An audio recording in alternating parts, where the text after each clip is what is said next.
خالق كل مكان مكين وأفضل الصلاة وأكمل السلام على سيد المرسلين وعلى آله الطيبين الطاهرين وأصحابه الأكرمين أما بعد فأعوذ بالله من الشيطان الرجيم بسم الله الرحمن الرحيم قل آمنوا به أو لا تؤمنوا إن الذين أوتوا العلم من قبله إذا يتلى عليهم يقرون للأذقان سجدا ويقولون سبحان ربنا إن كان وعد ربنا لمفعولا ويقرون للأذقان يبكون ويزيدهم خشوعا قل ادعوا الله أو ادعوا الرحمن أيما تدعوا فله الأسماء الحسنى ولا تجهر بصلاتك ولا تخافت بها وابتغ بين ذلك سبيلا وقل الحمد لله الذي لم يتخذ ولدا ولم يكن له شريك في الملك ولم يكن له ولي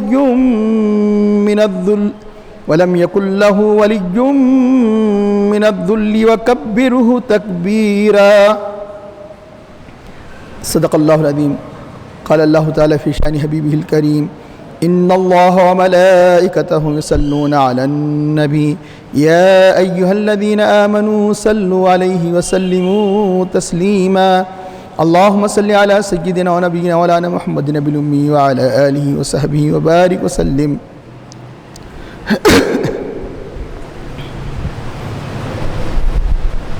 محترم بزرگان ملت عزیز بھائیو، ابھی سورہ بنی اسرائیل 15واں پارہ سورہ بنی اسرائیل کے بالکل آخری اختتامی آیات کی تلاوت کا شرف حاصل کیا گیا کہ جن آیات پر یہ سورہ ختم ہو جاتا ہے اس کے بعد سورہ کہف کی ابتدا ہوتی ہے.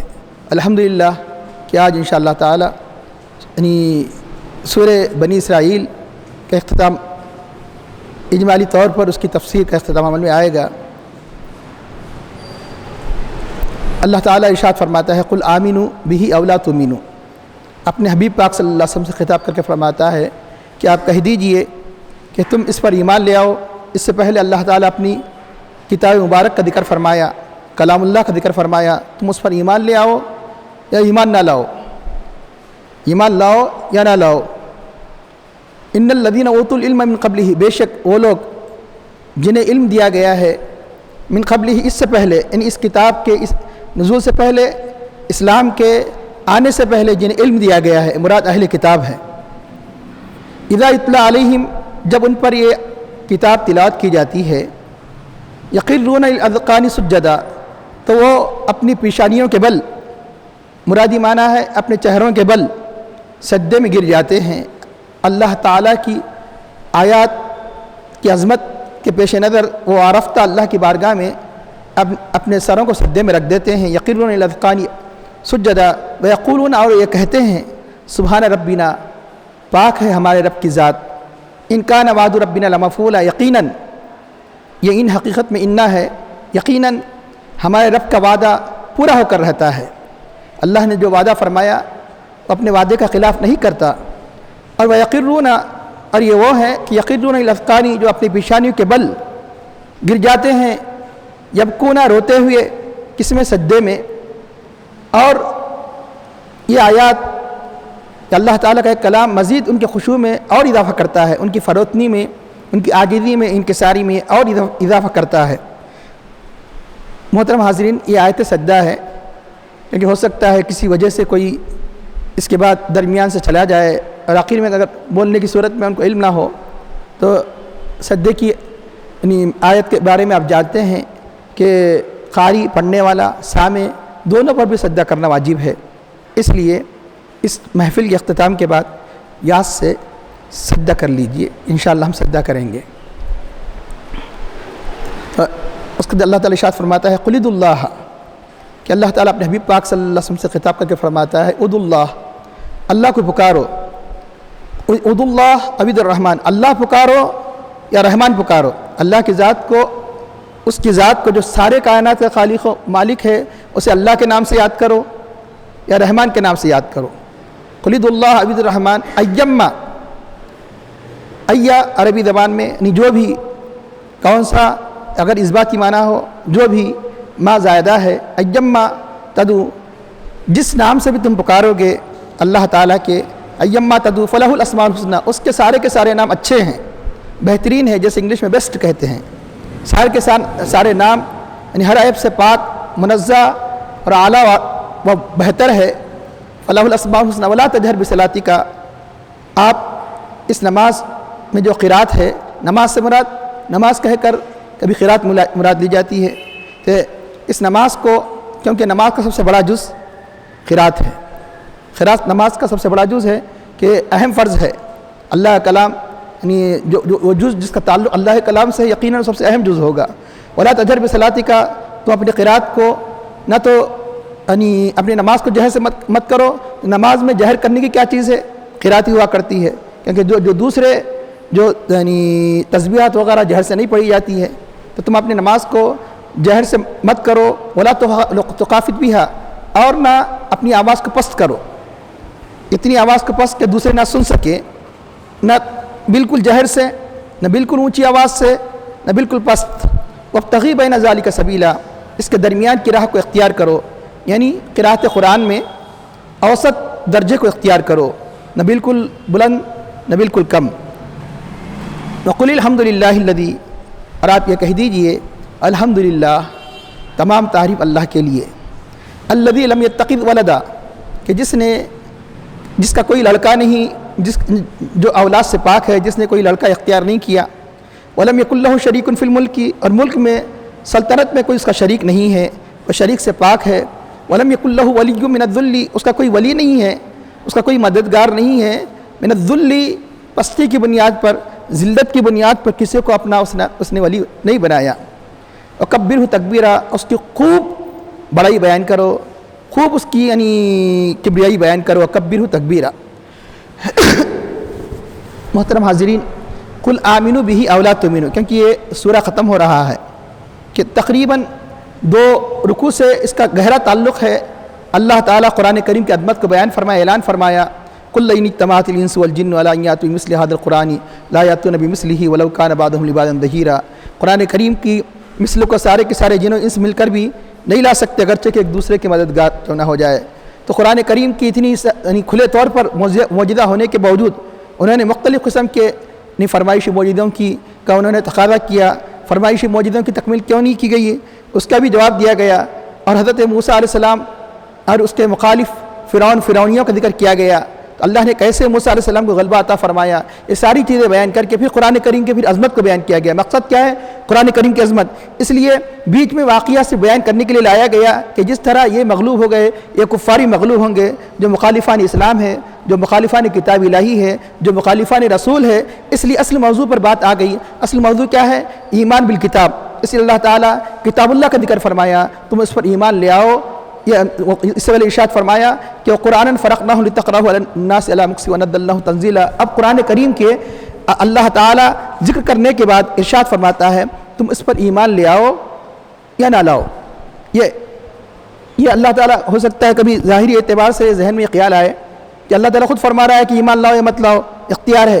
یہ اختیار نہیں کہا جاتا ہے، ہر زبان کا ایک اسلوب جس کو کہتے ہیں انگلش میں اسٹائل ہوا کرتا ہے، یہ تحدیداً کہا گیا۔ تحدیداً کا مطلب یہ ہے جیسے مثال کے طور پر اگر کوئی آپ کی نصیحتوں کو نہیں مانتا ہے تو آپ کیا کہتے ہیں کہ ٹھیک ہے جب تم اس کو مانو یا گڑھے میں گرو۔ اس کا مطلب یہ نہیں ہوا کہ انہوں نے مجھے گڑھے میں گرنے کا حکم دیا لہٰذا میں گڑھے میں گر جاؤں گا، ایک عام بول چال میں بھی آپ کہیں گے، بلکہ اس کا مطلب یہ ہوتا ہے کہ تم یہ نہ ماننے کی، یا تو یہ مانو، تم مانیں گے تو یہ تمہارا تم نے بھلا کیا، تم نہیں مانیں گے تو یقیناً یہ تم یعنی گویا ایسا ہی ہے جیسا کہ تم گڑھے میں گر رہے ہو۔ تو گڑھے میں گرنے کا حکم نہیں دیا گیا بلکہ زجراً توبیخاً تحدیداً، یعنی مطلب یہ کہ اگر یہ سارے کا سارا فائدہ ایمان لانے کا اس کتاب الہی سے تمہارے ایمان لانے کی وجہ سے کوئی یعنی اس کی عظمت میں کوئی یعنی فرق نہیں پڑے گا کہ بڑھ جائے گی نہیں، اور تمہارے ایمان نہ لانے سے اس کی عظمت میں کمی نہیں ہوگی۔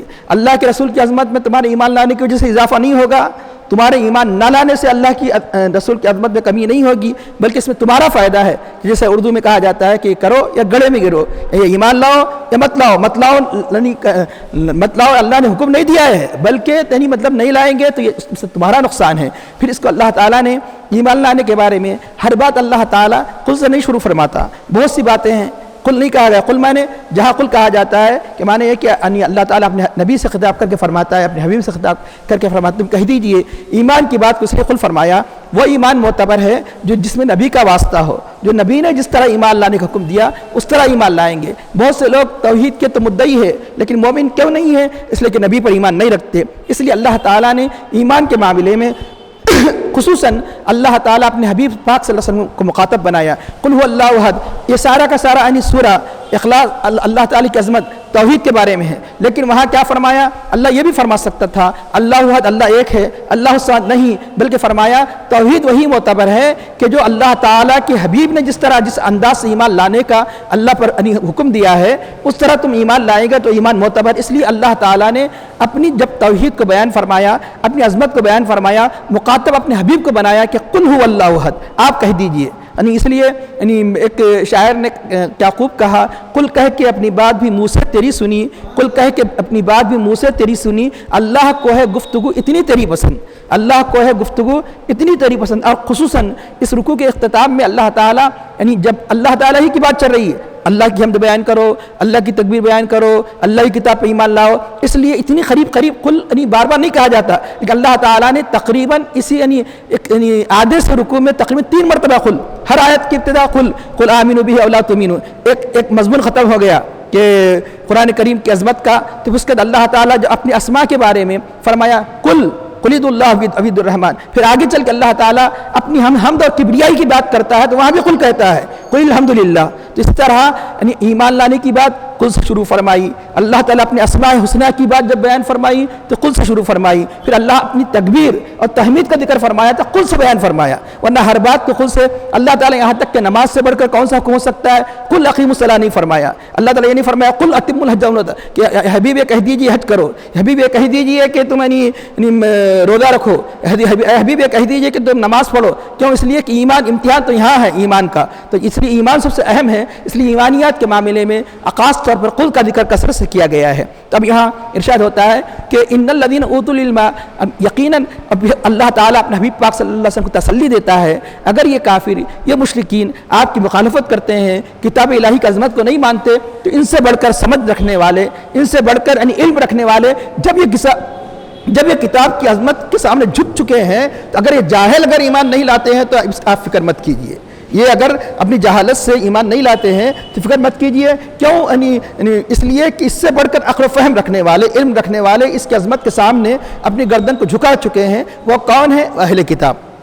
وہ اہل کتاب اللہ تعالیٰ فرماتا ہے ان الذین اوتوا العلم, بے شک جنہیں علم دیا گیا ہے, من قبل ہی, اس سے پہلے کا مطلب اسلام سے پہلے, اس کتاب سے نزول سے پہلے. تقریباً مفسرین کرام اس بات پر متفق ہے اس سے مراد اہل کتاب یہود و نصارہ ہے. وہ یہود و نصارہ جو اللہ تعالیٰ کی حبیب کی عظمت کو توریت میں پڑھا کرتے تھے, انجیل میں پڑھا کرتے تھے, اور اللہ کی حبیب کے آنے کے منتظر رہا کرتے تھے کہ کب وہ تشریف لائیں گے, ایمان لے آئیں گے. اب رہا یہ ایک بڑی جماعت تو ہر درمی سے ایمان نہیں لائی, حسد کی بنیاد پر, عداوت کی بنیاد پر, لیکن جو سلیم الطبع تھے, جو عقل سلیم رکھتے تھے, وہ جس طرح وہ اس بات کے منتظر تھے کہ اللہ کے نبی آئیں گے تو ایمان لے آئیں گے, وہ اس کے مطابق ایمان لے آئے. جیسے مثال کے طور پر حضرت عبداللہ بن سلام رضی اللہ تعالیٰ عنہ اور نجاشی وغیرہ, جو اللہ کے نبی کے اوصاف کو جنہوں نے پڑھا تھا وہ ایمان لے آئے. ان اہل کتاب کی طرف اس میں اشارہ کیا گیا جو پہلے وعدہ کر چکے تھے, وعدے کے مطابق وہ ایمان بھی لا چکے اور اللہ تعالیٰ کی عظمت کو بیان کر رہے ہیں, اللہ کی حمد بیان کر رہے ہیں. اے اللہ تو نے اپنے وعدے کو کیسے سچے فرمایا, یقیناً خاتم النبیین کو تو نے اس دنیا میں بھیجا اور ہمیں ایمان لانے کی توفیق عطا فرمائی. اور جب یہ قرآن سنتے ہیں تو پہلے ہی سے وہ نبی کی عظمت کو جانتے تھے, اپنی کتابوں میں پہلے ہی سے کتاب اتنا جانتے تھے کہ جیسے کہ کئی مرتبہ آپ بتایا گیا کہ جن کو ہم نے کتاب دی ہے اس نبی کو ایسے جانتے ہیں جیسے لوگ اپنے بچوں کو جانتے ہیں. لاکھوں لوگوں کے اندر کوئی اپنے بچے کو پہچاننے میں تکلف نہیں کرتا, کوئی دوسرا آدمی دھوکہ کھا سکتا ہے, لیکن میرا بیٹا ہے جس طرح بیٹے کے بیٹے ہونے کے بارے میں ایک باپ جانتا ہے, تو اللہ کے نبی کو اس طرح یہود و نصارہ جانتے ہیں کہ حقیقت میں اللہ کے نبی ہے، لیکن حسد و عداوت سے انکار کیا کرتے تھے۔ تو جب یہ قرآن کریم کے لیکن جن کو اللہ تعالیٰ نے توفیق عطا فرمائی تھی، جس نبی کو جیسے جانتے تھے ویسے انہوں نے مانا بھی، اس سے پہلے بتایا گیا صرف جاننا کافی نہیں، جاننے کے ساتھ ماننا بھی ضروری ہے۔ چنانچہ بعض اہل کتاب ایسے بھی ہیں کہ جس طرح وہ جان چکے تھے اسی جاننے کے مطابق اس کتاب کی عظمت کو مانا، نبی کو عظمت کو مانا۔ جب قرآن کریم کی آیات تلاوت کی جاتی تھی تو چنانچہ وہ انتہائی خشوع خضوع سے اللہ کی بارگاہ میں وہ اپنے سر کو جھکاتے تھے، سجدے میں گر جاتے تھے۔ اللہ تعالیٰ فرماتا ہے کہ جب ان کے سامنے کتاب اللہ کی آیات تلاوت کی جاتی اذا یتلی علیہم تو چنانچہ یخرون الاذقان، اپنی ٹھوڈیوں کے بل گر جاتے ہیں۔ کس حالت میں؟ سجدے کی حالت میں۔ اب رہا یہ قرآن کریم میں ہم بہت کم مقامات پر لسکانی کہا گیا، یعنی سجدہ کرنے کے لیے ٹھوڈیوں کے بل گرنا، لیکن خاص طور پر یہ سورہ بنی اسرائیل کے آخری رکوع میں یہاں 2 مقام پر اسکان کہا گیا۔ اب اس کی حقیقت اللہ ہی بہتر جانتا ہے کہ سجدے کے لیے ٹھوڈی کا ذکر کیوں کیا گیا، تو بلکہ بعض مفسرین کرام نے توجیہ کرتے بیان کیا کہ جب انسان سجدے میں گرتا ہے تو سب سے پہلا عضو، اس کا عضو کا مطلب ہے کہ جو پہلا پارٹ جو اپنے چہرے کا جو زمین کے قریب ہوتا ہے وہ ٹھوڈی ہوتی ہے۔ ٹھوڈی تو لگاتا نہیں، لگاتا ہے تو اپنے یعنی پیشانی کو اور ناک کو، لیکن ٹھوڈی سب سے زیادہ قریب ہوتی ہے، اللہ کی راہ میں جو قریب ہوتی ہے وہ بھی قابل ذکر ہو جاتی ہے، اس لیے اس کا نام ذکر کیا گیا اسکان۔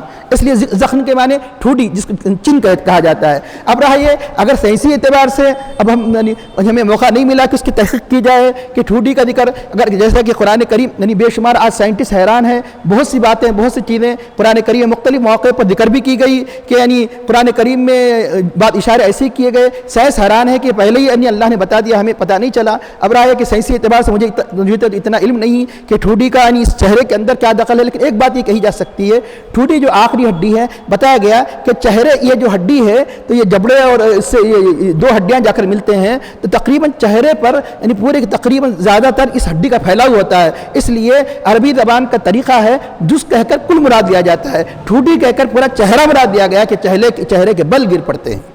تو اس لیے اب صحیح اعتبار سے بھی اس کی یعنی ٹھوڈی کی بھی یہ تحقیق کی جا سکتی ہے کہ یہ ٹھوڈی کے بل اللہ کی بارگاہ میں سجدے میں گر پڑتے ہیں۔ اب رہا یہ کہ سجدے کو کیوں ذکر کیا گیا؟ اللہ تعالیٰ کو سجدہ بہت محبوب ہے، اللہ تعالیٰ کو سجدہ بہت محبوب ہے۔ جیسے سورہ اللہ تعالیٰ نے سب سے پہلا سورہ جو اپنے کلام پاک میں نازل فرمایا وہ سورہ علق ہے، اقرأ بسم ربک الذی خلق۔ اس یعنی سورہ کا اختتام کس پر ہوتا ہے؟ سجدے کی آیت پر ہوتا ہے، سجدہ کرو اور قرب پاتے جاؤ، یعنی تم جتنا اللہ کی بارگاہ میں سجدہ کرو گے اللہ کے قریب ہوتے جائیں گے۔ اور سب سے زیادہ سجدہ کرنے والا کون ہوگا؟ وہ ہوگا جو سب سے زیادہ نماز پڑھنے والا ہوگا، جو جتنا نمازیں پڑھے گا اتنا ہی سجدہ کرنے والا ہوگا۔ تو سجدے کو قرب کا ذریعہ بتایا گیا، اور ایک حدیث شریف میں بتایا گیا اقرب ما یکون العبد من ربہ فہو ساجد، سب سے زیادہ قریب یعنی اللہ تعالیٰ کی بندہ کب ہوتا ہے؟ جب کوئی سجدے کی حالت میں ہوتا ہے۔ کیوں یعنی قریب ہوتا ہے؟ اس لیے ہوتا ہے کہ یہ سجدہ یعنی چہرہ انسان کے سارے اعضاء میں سب سے اشرف عضو ہے، سب سے بہترین پارٹ ہے۔ تو جو اپنے اشرف عضو کو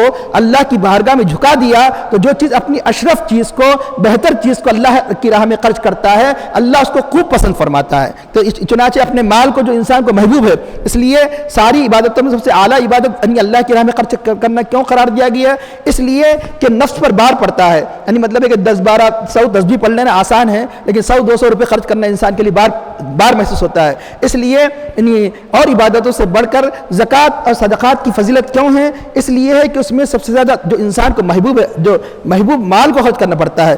انسان کے سارے اعضاء محبوب کیا ہے؟ چہرہ ہے، اس لیے ہاتھ کو بار بار آئینے میں نہیں دیکھتا، پاؤں کو نہیں دیکھتا، کس کو دیکھتا ہے؟ چہرے کو دیکھتا ہے۔ جو سب سے زیادہ محبوب ہے اللہ کی راہ میں جھکا رہا ہے، یعنی بار بار زمین پر رکھ رہا ہے، اس لیے اللہ تعالیٰ کی زیادہ پسند ہے، اس لیے سجدے میں بندہ اللہ کے قریب ہو جاتا ہے۔ تو اب یقیناً سب سے زیادہ قریب اللہ کے کون ہے؟ جو سب سے زیادہ خشوع خضوع سے نماز پڑھنے والے۔ یہ بھی پتہ چلا کہ نمازیں پڑھو، یعنی رکوع کرو، سجدہ کرو تو کیسے کرو؟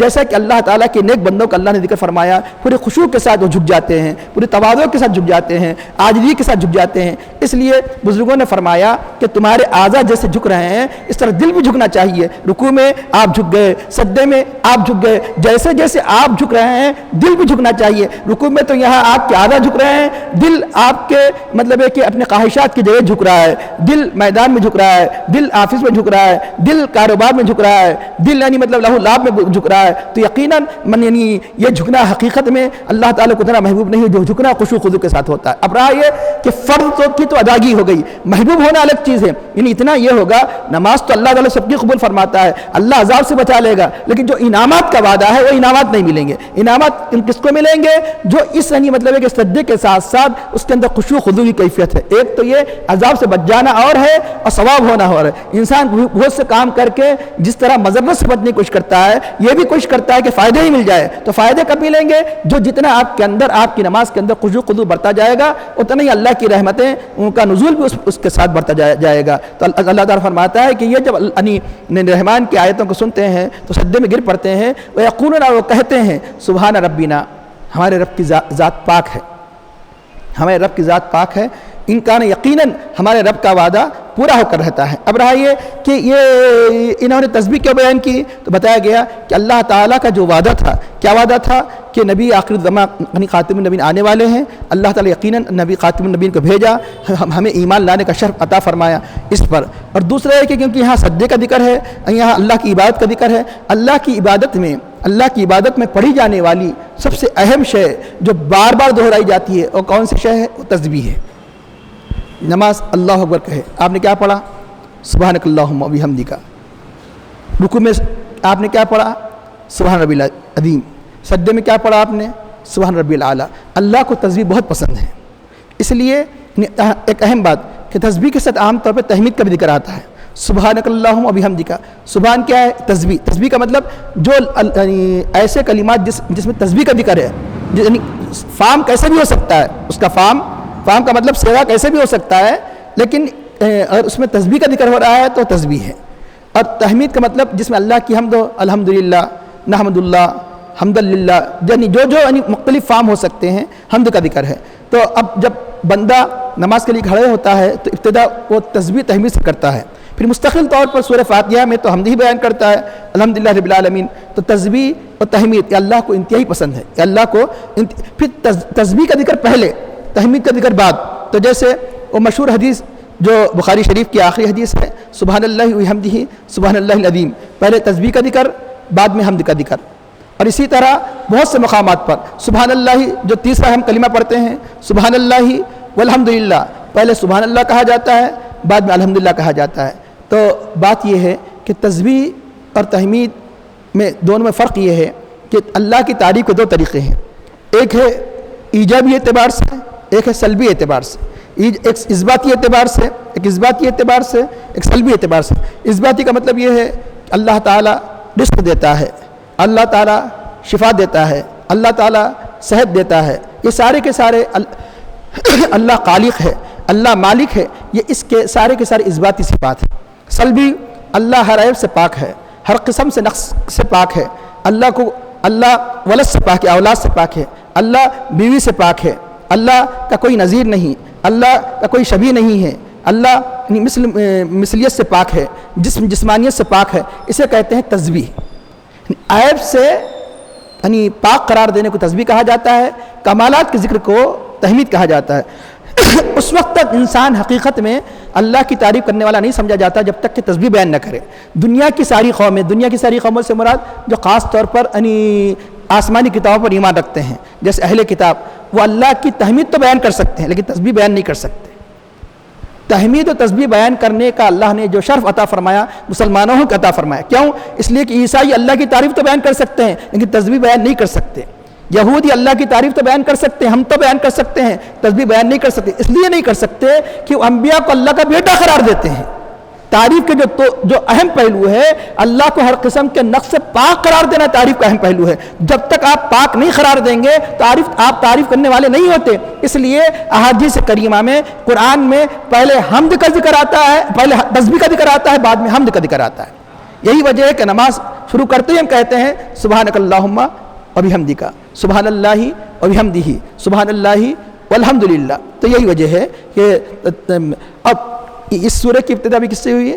سبحان الذی اسریٰ بعبدہ، یعنی اس سورہ کی ابتدا بھی سبحان سے ہوئی، اور سبحان یعنی یہاں پر بھی اللہ تعالیٰ آگے چل کے سبحان کے بعد حمد بیان کر رہا ہے، قل الحمدللہ، آگے چل کے اللہ تعالیٰ کیا فرماتا ہے؟ الحمدللہ۔ تو یہاں اللہ نے پہلے ذکر سبحان تسبیح کا فرمایا، بعد میں حمد کا بیان فرمایا، اس لیے اللہ تعالیٰ کو اپنی تسبیح بہت پسند ہے۔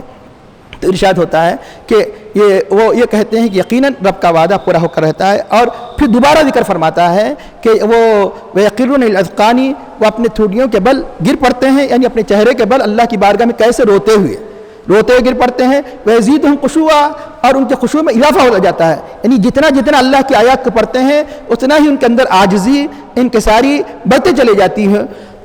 البتہ یہاں اس آیت کریمہ میں اسی بات کو دوبارہ ذکر کیا گیا، تکرار میں فائدہ ہوتا ہے، تکرار ہوتی ہے، لیکن وہاں کسی دوسرے معنی کی طرف اشارہ کرنے کے لیے اللہ تعالیٰ دوسری مرتبہ ذکر فرماتا ہے۔ پہلی مرتبہ جو ذکر کیا سجدے کا بتایا گیا وہ تھا سجدہ کس بات کا؟ شکرانے کا سجدہ تھا، اے اللہ تو نے ہمیں اس نبی کا امتی بنایا اور ان پر ایمان لانے کی توفیق عطا فرمائی، یہ اس کا سجدہ تھا۔ دوسرا جو سجدہ تھا کیسا سجدہ تھا؟ قرآن کریم کے نصیحتوں کو سننے کے بعد اللہ کی عظمت، قرآن کریم کی عظمت کے پیش نظر اللہ کی بارگاہ میں جھک پڑتے ہیں، یہ عبادت کا سجدہ ہے۔ وہ بھی شکر بھی عبادت ہی ہے، لیکن اس کی نوعیت یہ ہے کہ شکر کے طور پر انہوں نے سجدہ کیا، اس کی نوعیت یہ ہے یہ سجدہ کیسے کیا؟ یہ سجدہ یعنی اللہ تعالیٰ کی قرآن کریم کی آیات وغیرہ خشوع خضوع خوف خدا سے اللہ تعالیٰ کی بارگاہ میں جھک پڑے، اس لیے یہ دوسرا سجدہ اس کی طرف اشارہ کرتا ہے۔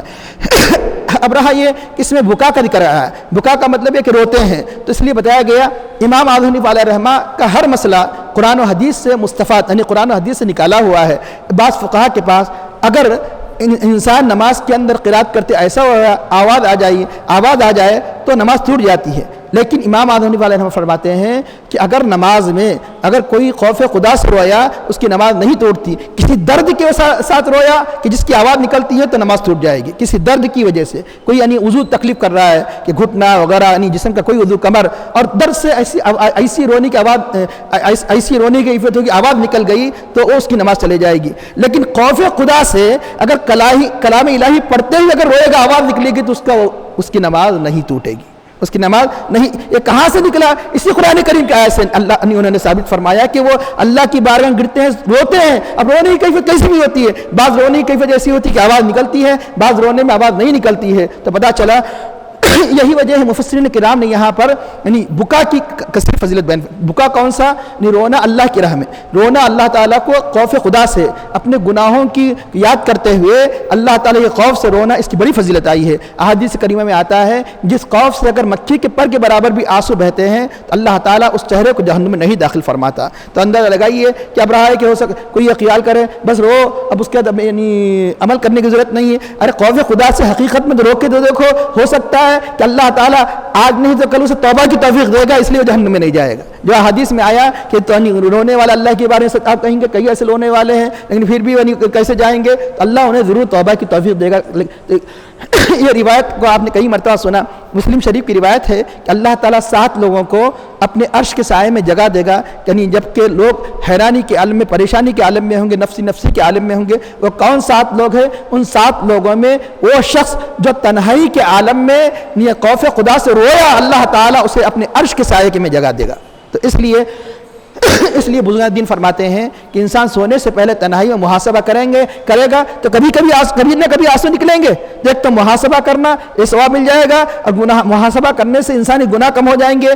آج میرے زبان سے کس کس کو تکلیف پہنچی ہے، آج میرے اشارے سے کس کس کو تکلیف پہنچی، آج میں نے کس کس کے بارے میں غلط خیال کیا، تو ہوتے ہوتے گناہ کم ہوتے جائیں گے۔ کبھی کوئی اس سے غلط کام ہو جائے گا تو اس کبھی تنہائی کے عالم میں اس سے آنسو بہ پڑیں گے۔ یہی آنسو کل قیامت کے دن پتہ چلے گا کہ کتنی قیمتی ہے، کل قیامت کے دن پتہ چلے گا کہ اللہ کے پاس کتنے بڑے محبوب ہیں۔ اس لیے اللہ کی راہ میں رونے کی بڑی فضیلت آئی ہے۔ تو اب یہاں یہ سجدے کے بارے میں جیسے کہ ابھی بتایا گیا کہ سجدے کے بارے میں کہ سجدے کی آیت اگر ایک محفل میں کئی مرتبہ پڑھی جائے ایک ہی سجدہ ہوگا، محفل ختم ہو جائے گی، آپ نے یہاں آیت پڑھی پھر اس کے مسجد میں باہر نکل کر آپ نے آیت پڑھی تو 2 سجدے کرنے پڑیں گے۔ اگر ایک ہی سجدے کو ایک ہی آیت کو 10-20 بار پڑھیں گے ایک ہی سجدہ ہوگا ایک ہی محفل میں۔ اس لیے اگر کوئی حافظ یعنی کوئی بچہ حفظ کر رہا ہے ایک آیت کو 20-30 مرتبہ دہرائے گا تو ایک ہی مرتبہ سجدہ کرنا پڑے گا۔ مدرسے میں دہرایا، پھر گھر میں دہرایا، پھر باہر دہرایا، تو جتنی محفلیں مجلسیں بدلتی جائیں گی اتنے سجدے کرنے پڑیں گی۔ ہاں کہ ایک ہی آیت کو دہرا رہا ہے لیکن 2-3 مختلف جگہ کی آیات کو پڑھ رہا ہے تو یہ نہیں کہیں گے ایک ہی سجدہ۔ 9ویں پارے کا سجدہ کی آیت کئی مرتبہ دہرایا، اور یہ 15ویں پارے کی آیت کو کئی مرتبہ دہرایا، اور 13ویں پارے کی آیت کو کئی مرتبہ دہرایا، تو 3 آیتوں کو کیونکہ مستقل 3 آیتیں الگ الگ پڑھا تو اس کو کتنی ہی مرتبہ کیوں نہ پڑھے اب 3 سجدے کرنے پڑیں گے 3 سجدے تو اب سجدہ اس پر بھی واجب ہے جو یعنی سن رہا ہے اس پر بھی واجب ہے جو پڑھ رہا ہے. اب قرآن کریم میں کتنے سجدے ہیں جملہ 14 سجدے ہیں. ایک سجدے کے بارے میں 2 سجدوں کے بارے میں اختلاف ہے. امام شافعی علیہ رحمہ کے بعد بھی 14 سجدے ہیں. فرق یہ ہے کہ سورہ صاد 23 پارے میں یہ سورہ ہے. سورہ یاسین کے بعد سورہ صافات کے بعد صاد کے سجدے کو نہیں مانتے. سجدے کو نہیں مانتے بولیں گے نہیں مانتے کیا مطلب؟ وہ کہتے ہیں کہ سجدے کی 2 قسم ہیں. ایک نماز کا سجدہ کہ اللہ تعالیٰ محض صرف سجدے کا ذکر فرمایا تو نماز کا سجدہ عموماً تو بعض فقہا کا اختلاف ہو گیا یا مراد نماز کا سجدہ ہے کہ اللہ تعالیٰ کے شکر کا سجدہ نہیں ہے. تو چنانچہ سورہ صاد امام اعظم حنیفہ علیہ رحمہ کے پاس سورہ صاد میں سجدہ ہے. اور سورہ حج میں ایک مقام پر امام اعظم حنیفہ علیہ رحمہ کا سجدہ ہے اور امام شافعی علیہ رحمہ کے پاس 2 مقام پر. آخری آیت آخری رکوع میں یا ایھا الذین آمنوا ارکعوا واسجدوا واعبدوا ربکم وافعلوا الخیر لعلکم تفلحون. اس آیت کریمہ میں احناف کے پاس سجدہ نہیں ہے شوافی کے پاس سجدہ ہے. امام شافعی علیہ رحمہ کے سجدہ قرار دیتے ہیں اس آیت میں اللہ نے حکم دیا سجدہ کرو اس لیے سجدہ کرنا ضروری ہے.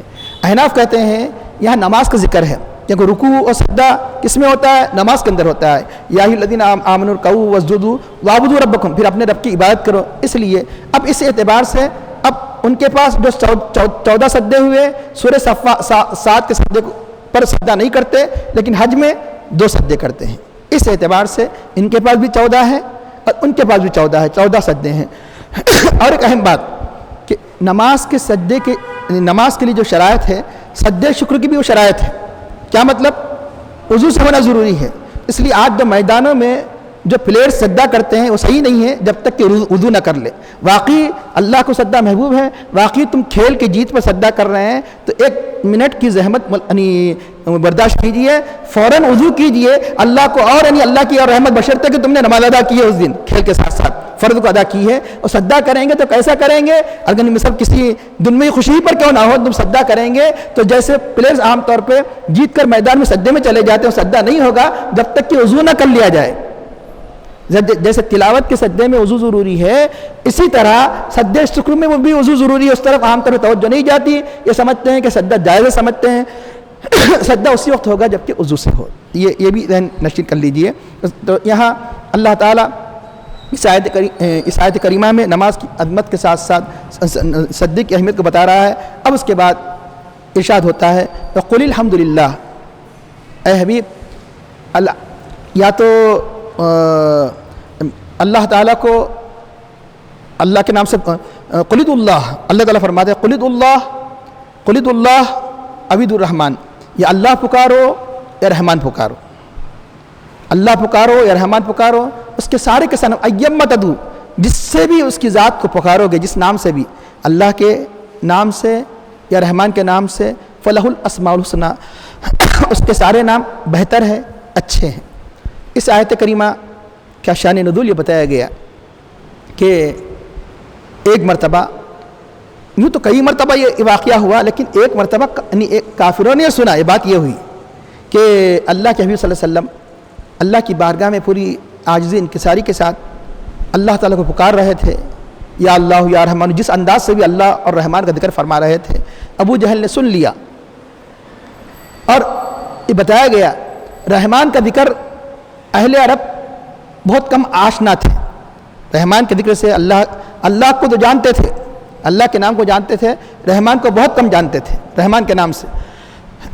تو ابو جہل نے کہا یہ دیکھو یہ خود 2-3 معبودوں کی عبادت سے تو روکتے ہیں اور خود نعوذ باللہ اس نے کہہ دیا یہ خود 2 خداؤں کو پکارتے ہیں ایک اللہ کو پکارتے ہیں ایک رحمان کو پکارتے ہیں. تو اللہ نے اس کی تردید کرتے فرمایا اس کی ذات کو اللہ کہو رحمان کہو. تمہیں اجازت ہے رحمان نعوذ باللہ کوئی الگ نہیں کہ مسمى جس کا نام ہو اسے مسمى کہا جاتا ہے. مسمى تو ایک ذات کے کئی نام ہو سکتے ہیں اللہ بھی اس کا نام ہے رحمان بھی اس کا نام ہے. اس کی تردید کرتے فرمایا کہ یہ جو کافر یہ شبہ پیدا کر رہے ہیں کہ رحمان الگ ہے اللہ الگ ہے اللہ بھی وہی ہے رحمان بھی وہی نہیں بلکہ اس کے اور بھی اسماء ہے اور سارے کے سارے اسماء کا اطلاق جو اپلائی کس پہ ہوگا؟ ایک ہی ذات پر ہوگا، اللہ واحد، اللہ ایک ہے، اللہ متعدد نہیں ہے۔ اس ذریعے سے اس کی تردید کی گئی کہ اللہ کے اور بھی نام ہیں۔ قل ادعوا اللہ، اللہ کے نام سے پکارو یا رحمان کے نام سے پکارو۔ اللہ رحمان۔ اب یہاں ایک اہم بات اور ایک دوسری بات یہ بھی بتائی گئی کہ توریت میں کثرت سے ذکر اللہ تعالیٰ کے دوسرے اسماء کے مقابلے میں رحمان کا کثرت سے آیا ہے۔ تو اہل کتاب نے، یہود و نصارہ نے ایک مرتبہ کہا کہ یعنی ہم تو کثرت سے توریت میں رحمان کا ذکر پاتے ہیں، لیکن کیا بات ہے کہ تم رحمان کا ذکر نہیں کرتے کثرت سے؟ تو اللہ نے فرمایا کہ اللہ کہو، رحمان کہو اور کسی اسماء سے پکارو تو وہی اس کی ذات مراد ہوگی۔ اس لیے اللہ نے اپنے حبیب پاک صلی اللہ علیہ وسلم کی طرف سے یہ جواب دیا، کن کا؟ جو کہتے ہیں کہ تم اپنے کلام میں رحمان کا ذکر نہیں کرتے ہیں۔ تو چنانچہ اب رہا یہ کہ توریت میں رحمان کثرت سے کیوں آیا ہے بنسبت دوسرے اسماء کے؟ یہ ہو سکتا ہے اس وجہ سے کہ ہر نبی کی ایک خاص خصوصیت ہے۔ حضرت عیسیٰ علیہ السلام اتنے تاریک الدنیا تھے، یہاں تو ایک گھر بھی نہیں بنایا آپ نے۔ حضرت صلی اللہ علیہ وسلم شاہی تخت و تاج کے باوجود اللہ تعالیٰ کے مقرب تھے، نبی تھے۔ دنیا ان کے دل میں معمولی بھی یعنی دنیا نے گھر نہیں کیا تھا۔ ہر نبی کے کچھ نہ کچھ اوصاف ہے۔ حضرت یوسف علیہ السلام حسن میں مشہور ہے، حضرت موسیٰ علیہ السلام جلال میں بہت مشہور ہے۔ یہاں تک کہ ایک واقعے میں ملک الموت کو آپ نے ایسا مارا کہ ان کی آنکھ نکل گئی۔ یعنی کیوں؟ بشری اگر لباس میں آتے ہیں، کوئی آتا ہے تو بشریت کا اثر بھی اس پہ ہوتا ہے، کیونکہ فرشتہ تو نور سے بنا ہوا ہے، لیکن آیا کس لباس میں؟ وہ انسانی لباس میں آنے کی وجہ سے اس پر اثر ہوا۔ تو اب رہا ہے کہ موسیٰ علیہ السلام کے جلال کے پیش نظر اللہ تعالیٰ نے بار بار رحمان کا ذکر فرمایا، میں رحمان ہوں، میرے بندوں سے نرمی کا معاملہ کرو۔ اس لیے رحمان کا ذکر کثرت سے آیا ہے۔ تو اللہ نے فرمایا کہ تم اللہ کہو، وہی ذات ہے، رحمان کہو۔ ہاں ایک بات سن لیجئے، سارے اسماء میں اللہ کے بعد رحمان ہی ایک ایسا وصف ہے جو مجازی طور پر بھی کسی پر اس کا اطلاق نہیں کیا جا سکتا، کسی کو اس سے پکارا نہیں جا سکتا۔ رحمان کہہ کر کسی کا نام نہیں رکھا جا سکتا۔ مجازی اعتبار سے رحیم کہا جا سکتا ہے، مجازی اعتبار سے، ورنہ ادب تو یہ ہے کہ جس کا نام عبد الرحیم ہے تو عبد الرحیم ہی کہے۔ اگر مجازی طور پر کسی کو رحیم کہہ دیا تو ناجائز حرام نہیں ہے۔ مجازی اعتبار سے حلیم کہا جا سکتا ہے، مجازی اعتبار سے صبور کہا جا سکتا ہے، شکور کہا جا سکتا ہے، لیکن رحمان کسی کو نہیں کہا جا سکتا۔ اس لیے جس کا نام عبد الرحمان ہے تو رحمان کہہ کر نہ پکارے، بلکہ عبد الرحمان۔ تو اللہ تعالیٰ کے سارے صفات میں بتایا گیا کہ جو ذات کے نام کا درجہ رکھتا ہے، جو اس میں ذاتی کا درجہ رکھتا ہے، رحمان ہے۔ اس لیے کہ رحمان کا جو وصف بتایا گیا کسی بندے میں نہیں پایا جا سکتا، اللہ ہی کی ذات سے خاص ہے۔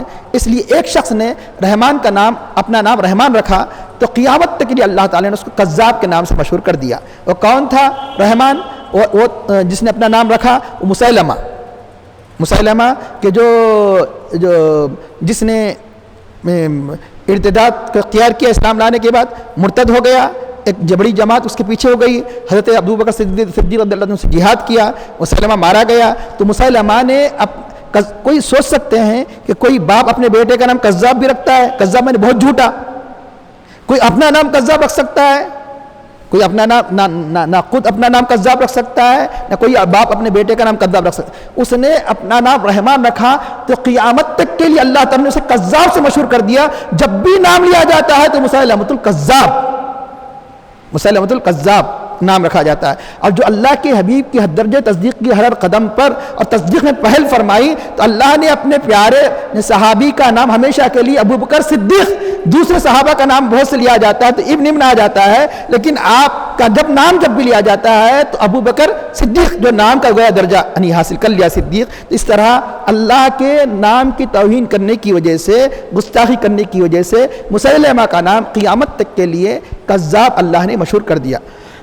اب رہا اللہ تعالیٰ کی شان دیکھیے، اس کی قدرت دیکھیے، کسی کو اللہ نے یہ ہمت نہیں دی کہ کوئی اپنا نام اللہ رکھے۔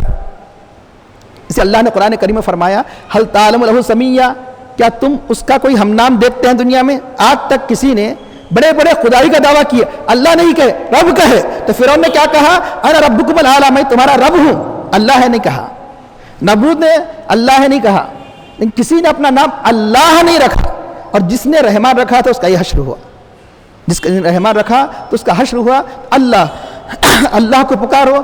تو اب یہاں اللہ اور رحمان، تو اب اللہ تعالیٰ کے اس میں پاک کا کیا کہنا۔ اور ایک اہم بات، اسما کیوں ہیں؟ اسما کیوں ہوتے ہیں؟ معرفت کے لیے۔ معرفت مطلب یہ کہ یعنی کسی ذات کے تعین کے لیے۔ اب اگر کسی کا نام نہیں ہوتا تو پریشانی، انہوں نے کیا، انہوں نے کون، وہ آئے تو مسائل پیدا ہو جائیں گے، کون آیا، کون گیا، کون کیا۔ تو یعنی اب رہا یہ کہ اللہ کو نام کی ضرورت نہیں ہے، ہمیں نام کی ضرورت ہے، ہم نام کے محتاج ہیں۔ اللہ کا نام کیوں ہے؟ اللہ تعالیٰ نام ہماری سہولت کے لیے اپنا نام اللہ رکھا، ورنہ اللہ کی ذات کو، اللہ کی خود ذات کو نام کی احتیاج نہیں ہے۔ اللہ کے نام کو یہاں تک کہ اللہ میں جو حرف ہے اللہ کو بتانے کے لیے، اللہ پر دلالت کرنے کے لیے، اللہ کے نام کے وہ حروف بھی اللہ پر دلالت کرنے کے لیے، وہ اللہ تعالیٰ ان حروف کا ہی محتاج نہیں۔ اس لیے الف بھی نکال دو اس کی ذات پر دلالت کرتا ہے، لام نکال دو، الف میں یعنی اللہ میں کیا ہے؟ الف، پھر لام کو 2 مرتبہ، لام لام ہاں، الف نکال دو تو بھی اللہ بھی اس کی ذات، لام نکال دو، الف لام 2 بھی نکال دو، اسی ذات پر اس کا اطلاق ہوتا ہے۔ اگر دوسرا لام بھی نکال دو وہی ذات، اور آخری میں ہا رکھ دیا جائے وہی ذات۔ مثلا اللہ سے الف اگر آپ نکال دیں تو کیا بن جاتا ہے؟ للہ، الحمدللہ، تمام تعریف اللہ کے لیے ہے۔ للہ ما فی السماوات و ما فی الارض، اللہ ہی کے لیے ہے جو کچھ آسمان و زمین میں ہے۔ اور للہ کا پہلا لام نکال دو کیا بن جاتا ہے؟ لہو ما فی السماوات و ما فی الارض، اسی کے لیے ہے جو کچھ آسمان و زمین میں ہے۔ یعنی اللہ کو یعنی حروف کی بھی ضرورت نہیں ہے۔ یعنی اب لہو میں لام بھی نکال دو، ہو رہ جاتا ہے۔ ہو کس کی ذات ہے؟ لا الہ الا ہو، بلکہ بزرگوں کے پاس اللہ کے تقرب کے لیے کئی جو اسماء ہیں ہو بھی ہے۔ آپ کہیں گے لیکن جو ہو کہہ رہے ہیں آپ، اللہ میں واو کہاں ہے؟ یہ بھی ذہن میں آئے گا، کیونکہ یہ اللہ ہو جو ہے، ہا واو ہو، اللہ میں تو صرف ہا ہے نا، واو نہیں ہے۔ تو اس لیے بعض بزرگوں نے یہ قاعدہ بیان کیا، یہ واو اس کا اصل نہیں ہے، اصل واو اصل ہے اس میں ہا، اصل ہے اس میں ہا۔ یہی وجہ ہے کہ ہوا سے جتنے فارمز بنتے ہیں کسی میں واو نہیں ہے، ہوا، ہما، سب میں ہو ہے، واو کس میں نہیں ہے، کسی میں نہیں ہے۔ تو پتہ چلا کہ عربی زبان کا طریقہ ہے، ایک حرف پر عام طور پر ذکر نہیں کیا جاتا، دوسرا حرف اضافہ کیا جاتا ہے۔ جیسے عربی میں لفظ قی مانے بچو، تو لفظ قی نہیں کہا جاتا، قی کہہ دیا جاتا ہے، قی مطلب ایک حرف اضافہ کر دیا جاتا ہے سکتے کے لیے۔ تو اب یہاں اصل میں ہے وہ ہے یعنی ہو، تو ہوا، ہما، ہم، جتنے فارم بنیں گے صرف ہو رہ جائے گا، واو نہیں رہے گا۔ تو پتہ چلا کہ ہوا میں بھی جو ہو ہے تو ہو کس کو بتاتا ہے؟